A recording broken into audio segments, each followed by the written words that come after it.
안녕하십니까. 저는 이제 70 먹은 할머니입니다. 제 기구한 인생에 대해 넋두리를 하고 싶었는데 이렇게 사연을 올리는 채널이 있다니 참으로 좋네요. 며느리들이 열심히 보고 있길래 저도 부탁을 해서 사연을 올려봅니다. 저에게는 참으로 슬픈 사연이지만 앞으로는 행복만 가득할 예정이라 슬픈 이야기 툴툴 털어내려 써봅니다. 말주변 머리가 없어 며느리들이 글을 대신 써주느랴 고생이겠지만 나중에 맛있는 거 사주면 되겠죠?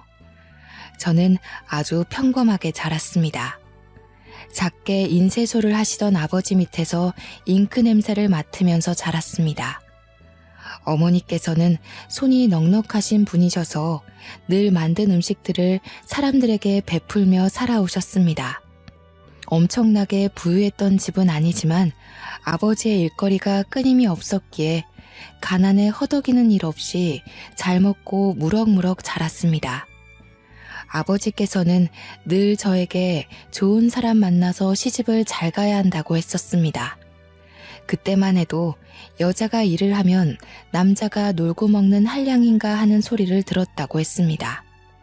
자고로 굶겨 죽이지 않을 남자와 결혼해서 아들, 딸 많이 낳고 살아야 복이 있다는 소리를 듣는다고 했죠.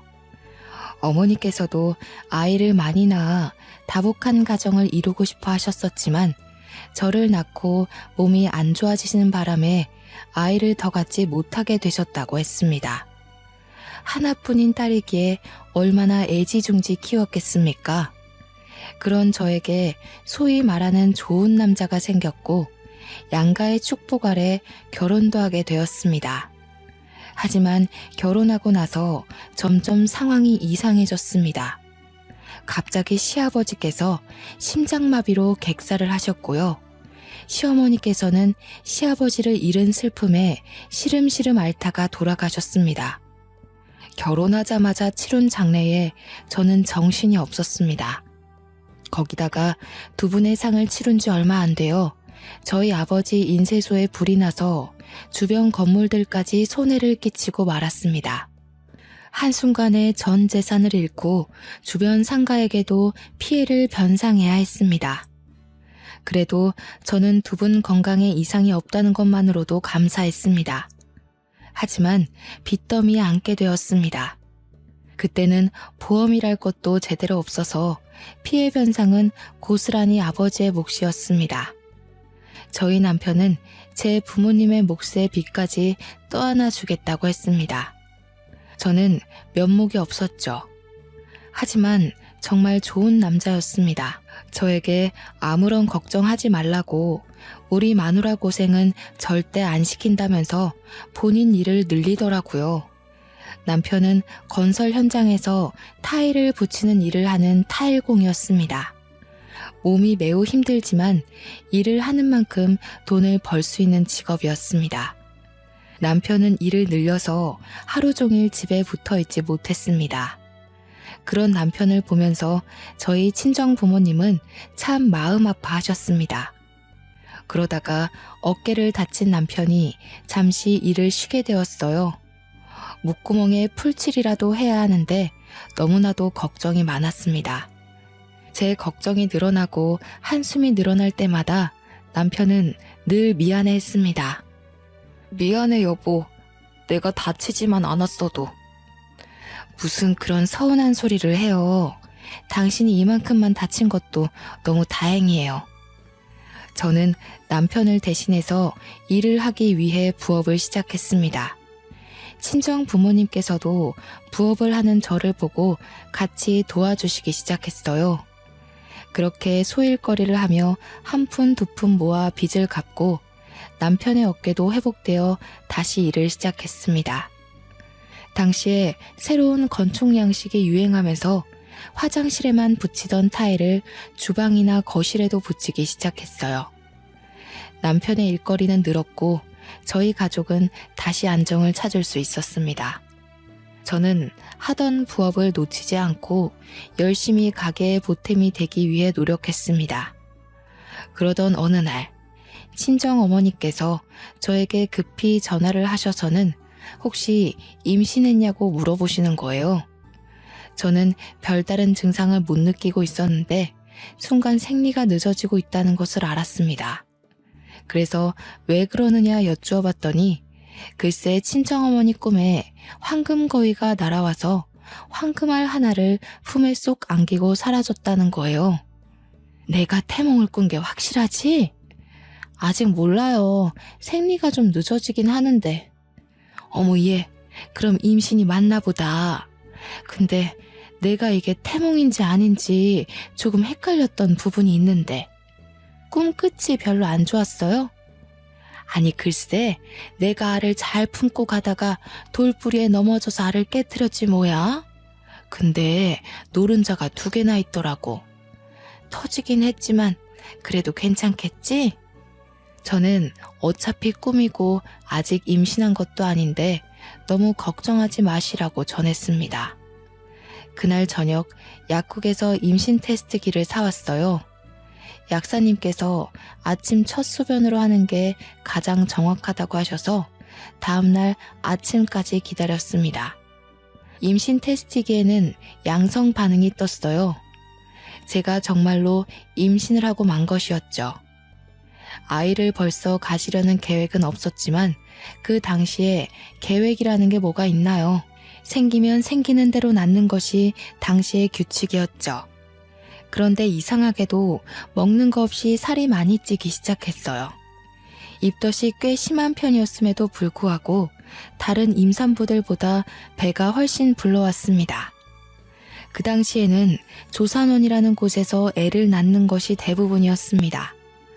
돈이나 좀 있거나 아니면 고위험군 산모일 경우에나 병원에서 애를 낳았죠. 산파가 아이를 받는 전문 조사원에 다니고 있었으니 요즘 말하는 초음파니 뭐니 그런 검사는 없었습니다. 남편은 그냥 남들보다 아이가 큰가 보다 했지만 저는 뭔가 불안했어요. 고작 임신 4개월일 뿐인데 다른 임산부들 7개월쯤 되는 배를 가지고 있었거든요. 저는 남편이 일이 바빠 혼자 병원으로 향하고 있었습니다. 평소와 다를 거 없이 버스 정류장에서 버스가 언제 오나 목 빠지게 기다리고 있는데 뒤에서 누군가가 저를 불렀습니다. 뒤를 돌아봤는데 아무도 없었어요. 영 꺼림칙해서 앞을 보려는데 다시금 소리가 들려왔습니다. 저 멀리서 웬 할머니 한 분이 색동 저고리를 입고 저에게 손짓을 하고 있었어요. 저는 덜컥 겁이 났습니다. 너무나도 선명하게 보이는 색동 저고리에 제가 귀신을 보고 있나 싶었거든요. 제가 쭈뼛쭈뼛 하면서 무시하려고 하자 할머니는 제게 큰 소리를 내면서 말했습니다. 당장 이리 오래도. 저는 제 귀를 쩌렁쩌렁하게 울리는 호통에 놀라서 뭔가를 홀린 듯 할머니 앞으로 다가갔어요. 할머니는 길에서 돗자리를 펴놓고 사주 같은 걸 봐주시는지 작은 나무상에 한자로 된 책을 3권 정도 올려두셨더라고요. 저는 임신한 몸이라 솔직히 뭔가 내키지 않았습니다. 보자, 이름이 뭐고? 제 이름이 왜요? 우리 할망은 그렇게 말대꾸하는 거 안 좋아한다. 이름이 뭐고? 윤순애입니다. 아이고, 이름 획수가 잘못된 게 틀림없네. 진실한 순자 쓰나. 제 이름은 참으로 진실로 할 때 순자를 쓰고 있었습니다. 한자를 말하지도 않았는데 덜컥 맞추는 할머니에 소스라치게 놀랐습니다. 우리 할망이 그러는데 이름에 삼수변 삼액자가 붙어야 하는데 기구한 운명의 획이 하나 추가되어 죽을 사가 붙었다고 하시는구만. 진실로 순자가 아니라 따라 죽을 순이 붙었어. 저는 너무나도 기분이 나빴습니다. 제 아이가 뱃속에 떡하니 자리를 잡고 있는데 그런 불길한 소리를 하니 얼마나 불안하고 불쾌했겠습니까? 자리를 박차고 일어나려고 하는데 할머니께서 제 손을 꽉 붙들어 매셨어요. 그 힘이 얼마나 강하던지 제가 감히 이길 수 없는 정도였습니다. 갑자기 눈알을 확 뒤집었다가 푸시더니 제 눈을 똑바로 쳐다보고 제 배를 뚫어져라 보셨습니다. 그러더니 쌀알을 몇 개 휙 던지시고는 중얼중얼 하시는 겁니다. 저는 너무 소름 끼치고 무서워서 도망가고 싶었는데 두 다리가 묶인 것 마냥 그 자리에서 일어날 수가 없었습니다. 너무 끈끈하게 묶여 있어서 내가 그 끈을 함부로 풀어낼 수가 없네. 자네 아이 둘 다 살리고 싶으면 한 아이를 포기해야 해. 아이 둘 다 살리고 싶으면? 그게 무슨 소리래요? 뱃속의 아이 말이야. 쌍둥이를 가졌잖아.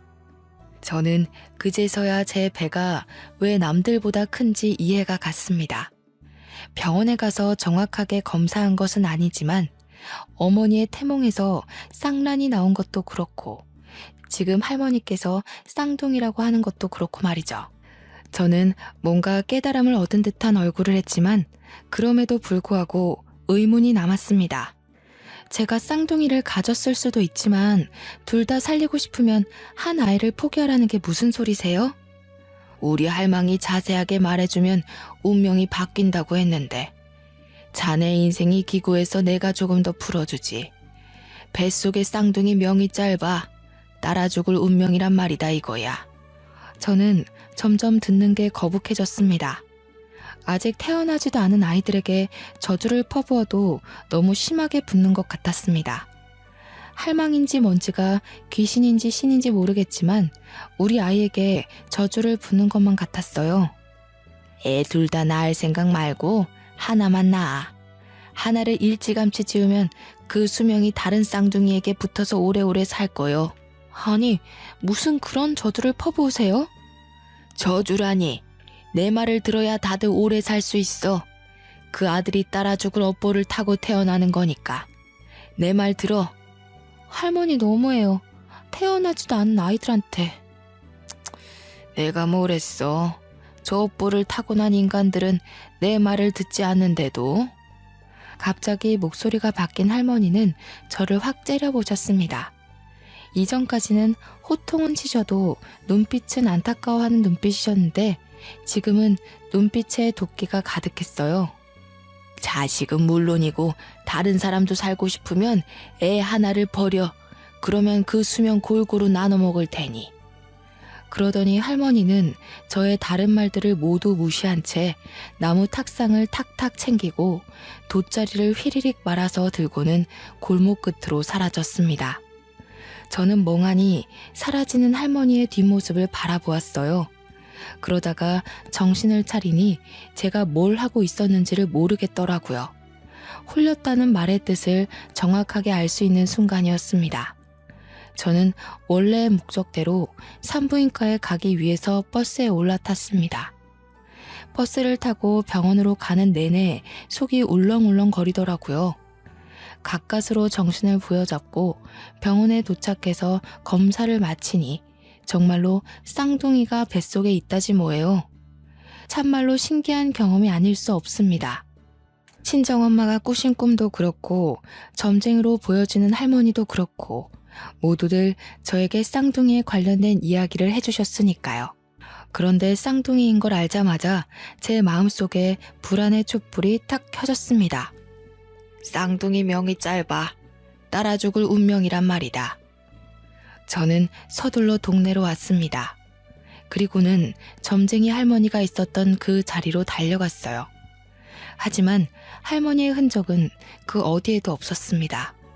저는 지푸라기라도 잡는 심정으로 할머니를 아는 사람들을 찾기 시작했어요. 근처 상인들이라면 충분히 알고도 남았을 것이라고 생각했습니다. 저기요, 과일 가게 아주머니. 여기서 앉아서 점을 보시던 색동옷 입은 할머니 못 보셨어요? 어머 세댁, 무슨 꿈이라도 꿨어? 이 근처에는 그런 점쟁이 할멈 없어. 내가 여기서 장사를 10년 넘게 했는데 그런 할머니는 못 봤는걸?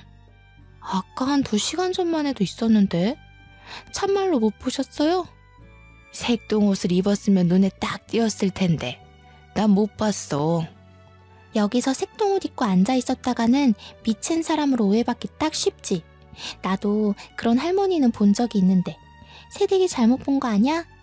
저짝 골목 끝으로 가면 무당집이 하나 있긴 한디. 근데 뱃속에 애도 있으면서 귀신이라도 붙어오면 어떡해? 저는 마지막 상인분의 말씀을 기억해두고 골목 끝에 있는 무당집을 찾아갔습니다. 임신해서 부른 배를 하고 들어가기 조금 무서웠지만 금방 점쟁이가 버선발로 나와 저를 맞이해 주었습니다. 하지만 제가 낮에 봤던 할머니가 아니었어요. 저는 점을 보지 않겠다고 하고는 다시 나왔습니다. 그 이후로도 며칠을 버스 정류장 앞에서 할머니가 앉아있던 곳을 바라보며 기다렸지만 그 할머니는 영영 나타나지 않았습니다. 정말 소름이 쫙 돋았어요. 그 할머니는 도대체 어디서 나타나 저에게 말을 걸고 사라진 걸까요? 뱃속에 제 아이가 쌍둥이라는 것은 어떻게 알았을까요? 저는 좋은 것만 생각하기로 결심했습니다. 나쁜 기억들은 모두 지우기로 했어요. 그저 제가 아이들을 더욱 잘 살피고 위험하지 않게만 키우면 될 것이라고 생각했습니다. 시간이 흐르고 흘러 조산원에서 저는 쌍둥이를 낳았습니다. 꼬박 20시간이 넘는 진통 끝에 자연분만을 했고 둘째 아이가 조금 늦게 나오는 바람에 덜컥 겁을 먹었지만 능숙하신 조산사가 아이를 잘 꺼내주었습니다. 둘 다 일란성 쌍둥이로 아들이었는데 너무너무 예쁘고 귀여웠습니다. 남편은 타일 일로 바쁜 와중에도 아이들을 보느랴 시간 가는 줄 몰랐습니다. 더군다나 제가 난산이었기 때문에 제 몸까지 살펴주느라 정말 고생이 많았어요. 처음 출산이다 보니 모르는 게 너무나도 많았습니다. 우리 아이가 왜 우는지 이유조차 모르면서 그저 끌어안고 달래기 바빴습니다. 친정 어머니께서 도와주지 않으셨다면 정말 하루가 어떻게 흘러가는지도 모르는 채 살았을 거예요. 가끔은 너무 울어대는 쌍둥이들 탓에 정신이 나갈 것 같았지만 그럼에도 내 새끼라 그런지 정말 예뻤습니다. 잘 때는 또 얼마나 천사 같던지요. 아이를 키우며 정신없이 살았습니다. 너무 정신이 없어서 저희 친정아버지께서 암에 걸렸다는 사실도 모를 정도로 말이죠. 저희 쌍둥이가 돌이 채 되기도 전에 친정아버지는 암이 급격하게 번져서 돌아가시고 말았습니다. 수술이건 항암이건 손을 쓸 사이도 없이 그렇게 갑자기 말이에요. 아버지는 우리 아이들이 밥을 얼마나 잘 먹는지, 걸음마를 언제 뗐는지 엄마 아빠 하고 부르는 것도 모른 채 돌아가셨습니다. 저희 친정 어머니께서는 결국 외로움을 견디지 못하시고 저희와 합가를 하게 되었습니다. 합가를 하는 동안 아이들을 얼마나 극진히 보살펴 주셨는지 몰라요. 하지만 아이들의 웃음소리가 끊이지 않고 들려도 마음 한구석에 깊이 자리 잡은 외로움은 어떻게 채울 수가 없었습니다.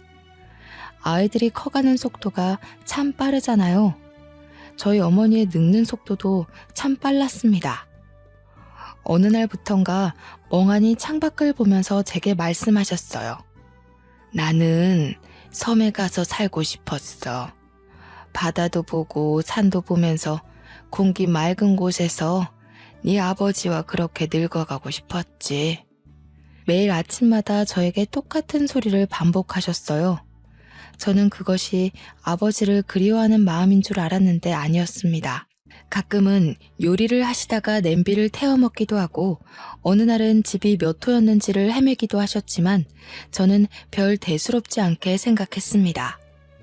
그러다가 아이들이 어린이집에 갈 나이가 되었고 남편은 타일 시공을 직접 하지는 않지만 현장에 계속 나가 있느라 바쁜 와중이었죠. 저는 친구들과 약속이 있어 어머니께 아이들을 하원시켜달라 말씀을 드렸습니다. 어머니는 4시까지 꼭 데리러 가겠다고 하셨지만 저는 친구들을 만나다가 어린이집에서 전화가 걸려와 황급히 집으로 가야 했어요. 어머니, 쌍둥이들 하원 시간이 넘었는데도 안 오셔서요. 그때는 이미 저녁 6시를 넘긴 시간이었습니다. 저는 놀래서 어린이집으로 달려갔고 아이들을 하원시켰습니다. 어머니께 무슨 일이 일어난 건가 싶어서 전화를 걸어보았지만 받지 않으셨어요. 놀란 마음을 부여잡고 집으로 가니 어머니께서 또 멍하니 창밖을 바라보고 계셨습니다. 엄마, 왔니? 그 아이들은 누구니? 저는 소스라치게 놀랐습니다. 어머니는 치매가 오신 거였어요. 그동안 수많은 증상이 있었음에도 불구하고 저는 제가 사는 게 바빠서 그걸 알아차리지 못한 것이었어요.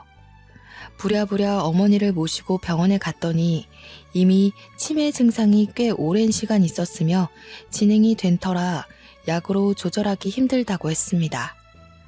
저는 한동안 눈물로 밤을 지새워야 했습니다. 결국 어머니는 중증 치매 환자라는 검사 결과를 받게 되었고 아이들과 함께 살면서 위험한 일이 반복되어 결국 요양원으로 모시게 되었습니다.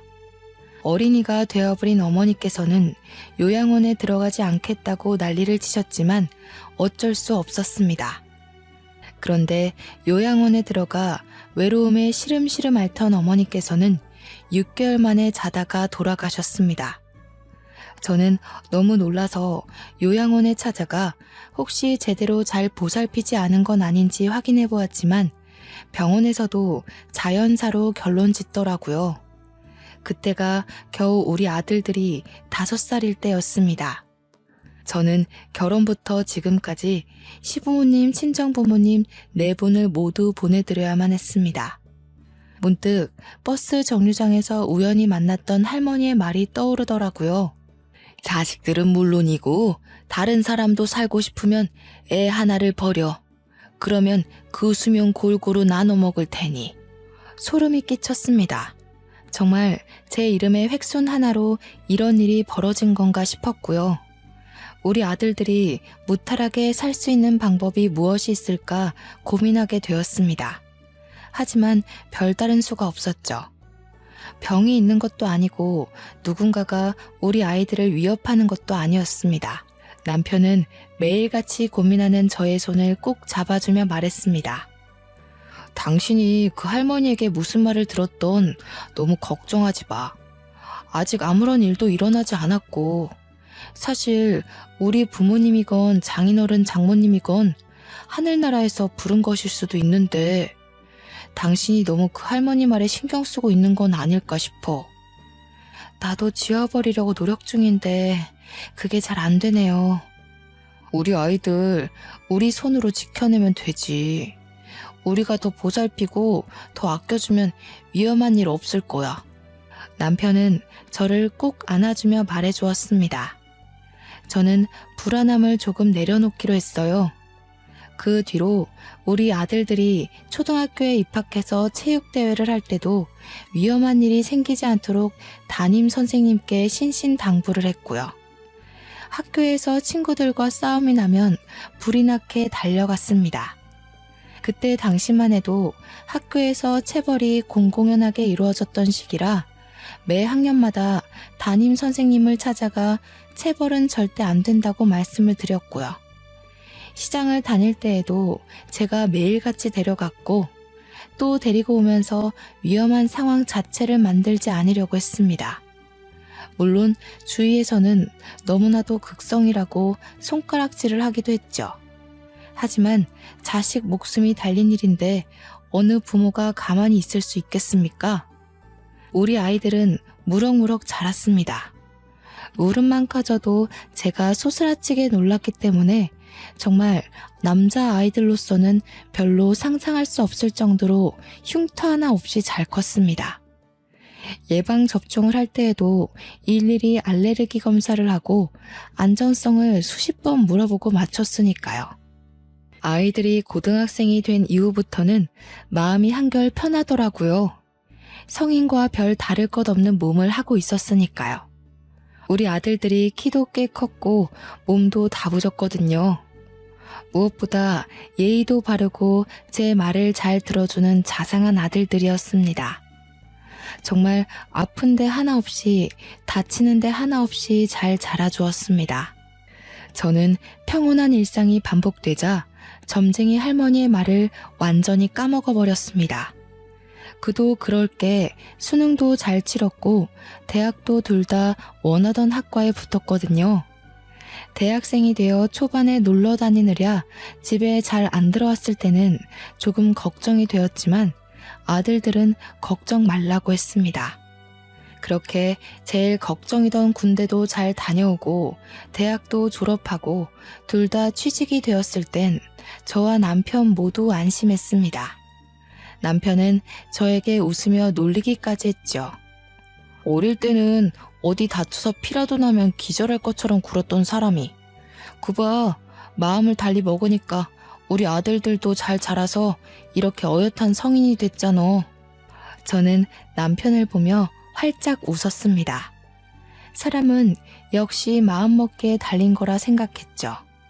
그러던 도중 첫째 아들이 여자친구를 소개시켜주겠다고 했습니다. 아들들 모두 34살이니 결혼 정년기라고 생각은 했지만 저렇게 이야기를 하니 속이 시끌시끌한 건 어쩔 수 없더군요. 첫째가 피아노를 전공했다던 여자를 데리고 왔고 늘씬늘씬하고 예쁜 것이 한눈에 마음에 들었습니다. 인사를 나누는 자리에서 처음에 저를 어색해했지만 제가 마음을 열고 다가가니 사르르 녹는 애교를 장착하고 저를 대하더군요. 이래서 우리 아들이 푹 빠진 건가 보다 싶었습니다. 양가가 인사를 드릴 때도 참 화기애애했습니다. 결혼식 분위기도 참 좋았고 결혼하고 나서는 더욱 좋았습니다. 우리 아들이 살가운 성격은 아니었는데 며느리가 오고 나서부터 참 저를 이모저모 많이 챙기더군요. 며느리가 시켜서 하는 일이라도 참 고마웠습니다. 첫째 며느리가 결혼 4개월 만에 임신했다고 했을 때 저와 남편은 초음파 사진을 들고 눈물을 흘리기도 했으니까요. 첫째 며느리의 임신 경사와 더불어 둘째 아들도 결혼하겠다고 했습니다. 미술 선생님으로 재직 중인 여자라고 했습니다. 둘째 며느리는 참 조용조용하면서도 진득하니부터 일을 할 줄 아는 아이였습니다. 큰 며느리처럼 살갑게 붙어서 이런저런 이야기를 나누거나 하진 않았지만 늘 제 옆에서 조용히 제가 하는 일을 거들었죠. 그 야무진 손이 얼마나 예뻐 보였는지 모릅니다. 첫째 며느리는 출산 후에도 피아노를 계속했고 연주회에 우리 가족 모두를 초대하기도 했습니다. 강렬한 드레스를 입고 피아노를 연주하는 큰 며느리는 참 다른 사람 같아 보였습니다. 정말 멋있고 대단하더라고요. 그 이후에도 제가 연주회 가는 것을 좋아하니 무슨 일이 있으면 연주회 티켓을 주었습니다. 며느리 친구들의 공연을 같이 보러 가기도 했고요. 둘째 며느리는 학교에서 미술 선생님으로 일을 하면서도 자기 전시회라는 것을 열더라고요. 미술이라는 걸 하나도 모르는 제가 봐도 그림이 너무 아름다웠습니다. 제가 멍하니 둘째 며느리의 작품을 보고 있자 며느리가 저를 위해 그림을 그려주기도 했네요. 그걸 보고 첫째 며느리도 둘째 며느리에게 작품을 사기도 했고요. 둘째 며느리는 돈 받고 팔 수 없다고 그냥 드리겠다고 둘이 티격태격하다가 정말 싸움이 나기도 했네요. 가운데서 중재하느라 제가 얼마나 진땀을 뺐는지 모릅니다. 첫째 며느리가 출산하고 얼마 지나지 않아 둘째 며느리도 임신을 했고 첫째 며느리가 둘째도 가졌다는 소식을 전해왔습니다. 한순간에 대가족이 되어버려 저와 남편은 정신이 없었죠. 첫째 며느리가 아이를 봐달라고 하면 한달음에 달려가 아이를 돌봐주기도 했고 제가 먼저 아이를 돌봐줄 테니 목욕탕이라도 가서 때라도 밀고 오라고 할 때도 있었습니다. 그럴 때마다 같이 못 가서 아쉽다는 며느리를 어찌 예뻐하지 않을 수가 있을까요? 정말 고부간의 갈등이라는 건 하나도 겪어본 적이 없습니다. 첫째네 손주 2명에 둘째네 손주 하나, 이렇게 세 아이를 동시에 돌봐 집안이 난장판이 되어도 참 즐거웠습니다. 며느리들도 저를 얼마나 의지했는지 모릅니다. 그러던 도중 저에게 또 한 번 시련이 찾아왔습니다. 하나뿐인 제 남편이 세상을 떠나버린 것이었습니다. 사고였지만 제 마음은 받아들이기가 힘들더라고요. 아들과 며느리들 손주들까지 할 거 없이 장례식장을 지키고 사돈댁들도 전부 와서 저를 위로해 주었습니다. 첫째 며느리와 둘째 며느리 모두 남편의 몫까지 저를 챙기겠다고 진심의 눈물을 흘리며 약속했죠. 저는 너무나도 외롭고 쓸쓸했지만 매일같이 전화하고 자주 찾아오는 며느리들 덕에 그 슬픔도 훌훌 털어낼 수 있었습니다. 오죽하면 저에게 합가를 하자고 하는데 도무지 아들네 집에 얹혀 살 마음까진 들지 않더라고요. 대신 남편과 아이들을 키우며 한평생 살았던 집을 처분하고 작은 빌라로 이사를 갔습니다. 첫째와 둘째네 집 모두 가까운 동네로 말입니다. 집이 가까워지니 며느리들도 더 자주 저를 찾아오더군요. 저는 정말 시간 가는 줄 모르고 며느리들과 신나게 놀러 다녔습니다. 어찌나 서울 구석구석에 맛집이 넘치고 카페들이 넘치던지 생전 남편이랑은 가본 적도 없는 곳이었어요. 며느리들과 돌아다니면서 얼마나 재미졌는지 모릅니다. 그러자 둘째 며느리가 여행을 가는 것이 어떻겠냐고 묻더라고요. 생각해보니 남편이 살아있을 때 전부 다 같이 가족여행을 떠나본 적이 없었던 거예요. 아버님 살아계실 때 갔어야 했는데 너무 아쉽네요. 그래도 이번 여행에서 우리 재밌게 놀다가 와요, 어머님. 맞아요. 제가 고기 하나는 진짜 잘 굽거든요. 형님, 고기는 제가 구울 테니까 집게 탐내지 마세요. 며느리들은 제가 좋다고 하니 바로 강원도에 있는 펜션을 예약하더라고요. 고기도 구워 먹고 물놀이도 할 수 있다면서 아주 좋아했어요. 사는 게 바빠 아들들 데리고 좋은 곳으로 여행을 떠나본 적 없어서 참 미안하면서도 설레더군요. 첫째 아들의 둘째 손주와 둘째 아들네 첫째 손주는 너무나도 아기라서 사돈댁들이 맡아주시겠다고 즐거운 여행 다녀오라 하시더라고요. 저는 감사 인사를 전화로 전달하고는 첫째 아들네 차에 올라타려 했는데 갑자기 첫째 손주가 떼를 쓰기 시작했습니다. 할머니, 할머니랑 엄마랑 작은 엄마랑 이렇게 탈래요. 응? 아빠가 운전하는 차에 타지 않고? 여자는 여자끼리, 남자는 남자끼리. 요즘 유치원에서 여자 남자 편갈라서 논다고 하더니 집에서도 이러네요. 형수님, 조카가 원하는데 뭐 어때요? 저랑 형이랑 운전해서 갈 테니 형 차를 형수님이 운전해서 오시면 되겠네요. 좋아, 좋아.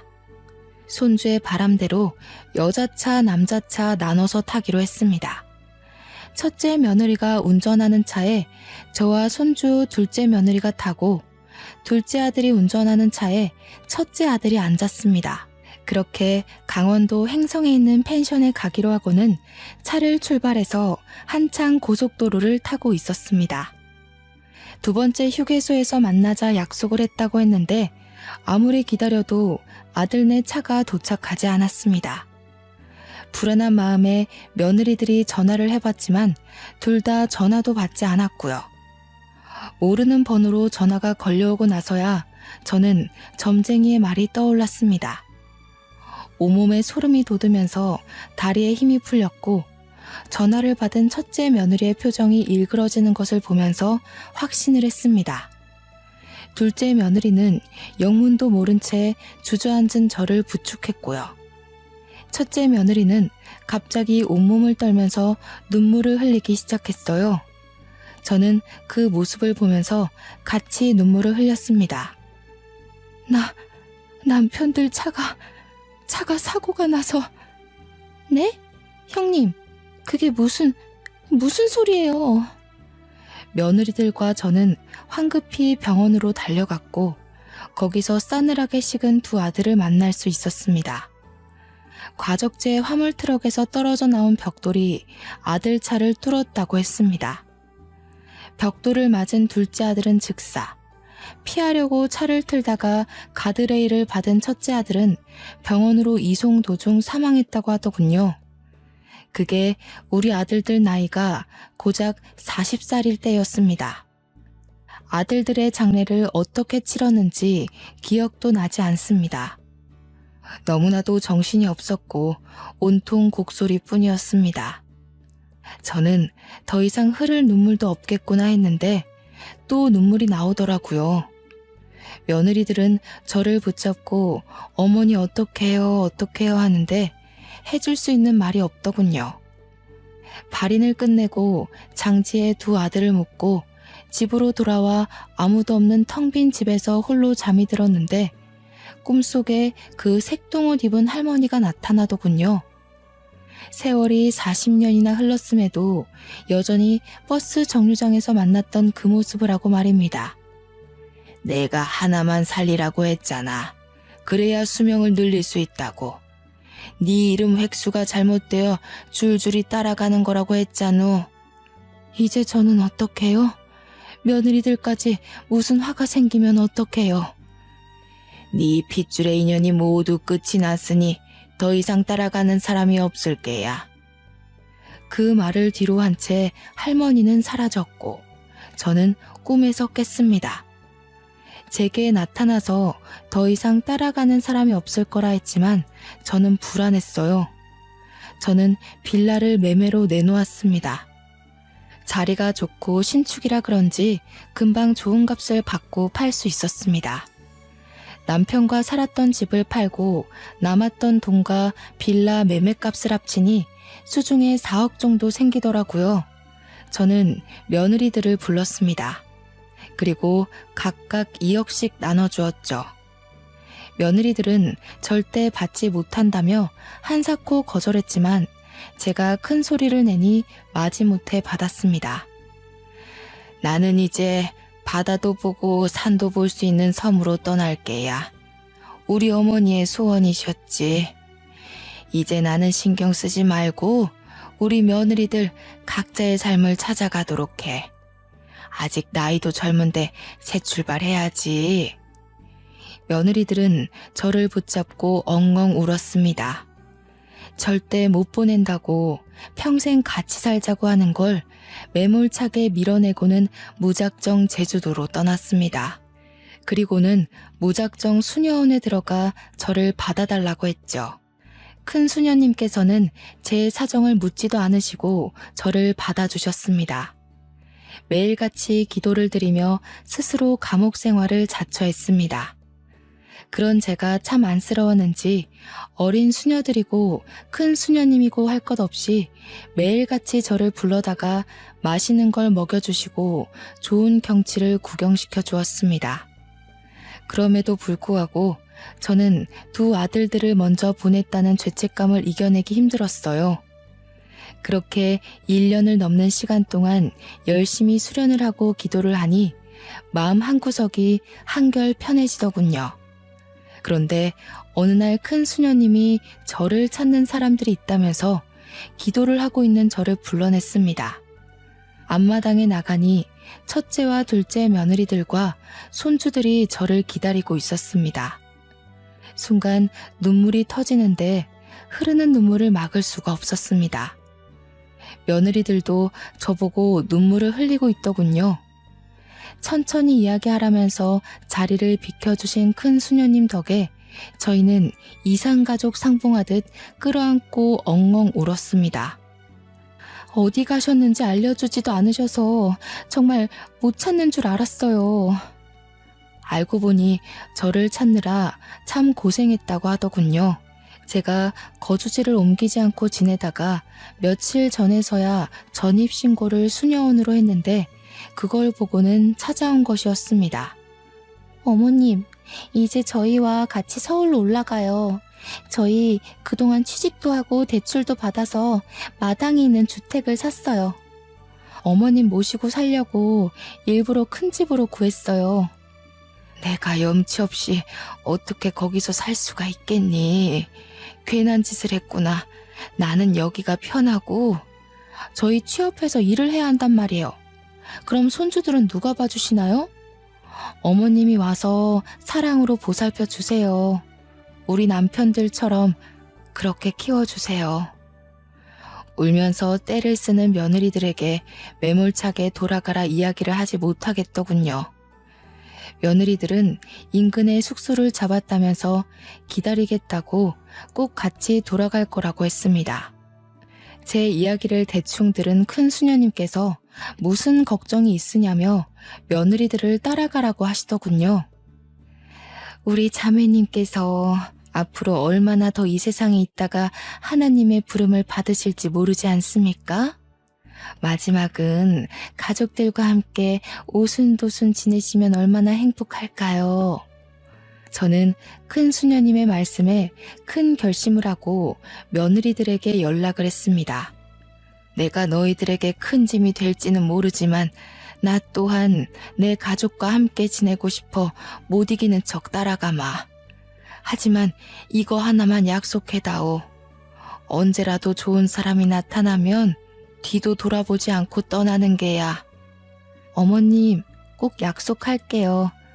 하지만 어머님도 저희가 좋은 사람을 만날 때까지 절대로 만남을 강요하지 마셔요. 저희가 절대 죄책감이나 마음의 응어리 같은 게 남아서 이러는 거 아닌 거 아시죠? 정말 어머님과 함께 할 때 너무 행복했고 그 행복이 그리워서 모시고 살겠다고 결심한 거였어요. 나도 너희와 함께 할 때 참 행복했단다. 하지만 죽은 아들들 때문에 이러는 거면 내가 너무 부담스럽구나. 저희는 그저 어머님과 함께 하고 싶은 것 뿐이에요. 말씀대로 약속 꼭 새겨 드릴게요. 며느리들은 걱정 말라고 약속을 꼭 하겠다고 했습니다. 저는 며느리들이 구해놨다는 서울에 마당이 딸린 주택으로 이사를 했고 지금은 손주들을 돌보면서 행복하게 지내고 있습니다. 우리 며느리들에게 좋은 사람을 언제든지 찾아가라 했지만 약속만 해놓고 지키지도 않네요. 벌써 같이 산 지 5년이라는 세월이 흘렀는데 손주들 쑥쑥 크는 맛에 참 재미지게 삽니다. 큰 며느리, 둘째 며느리, 손주 3명과 복작복작 사니 참 외로움을 느낄 시간도 없습니다. 사돈댁들도 여전히 저와 잘 지내고 있습니다. 저를 원망할 법도 한데 저를 참 많이 신경 써주십니다. 얼마 전 둘째 며느리네 바깥사돈이 돌아가시는 일이 있었습니다. 온 가족이 똘똘 뭉쳐 힘겹게 이겨내기로 약속했죠. 둘째 며느리네 안사돈도 우리들의 집으로 모시고 오기로 약속했습니다. 이렇게 온 가족이 하나 되어 살 수 있다니 얼마나 기쁜 일입니까? 앞으로도 영원히 우리 가족은 하나 되어 행복하게 살 겁니다. 나쁜 일은 다 잊어버리고 더 이상 보이지 않는 무언가에 휘둘리지 않으면서 말이죠. 저희 가족의 화창한 봄날을 모두 응원해 주세요. 감사합니다.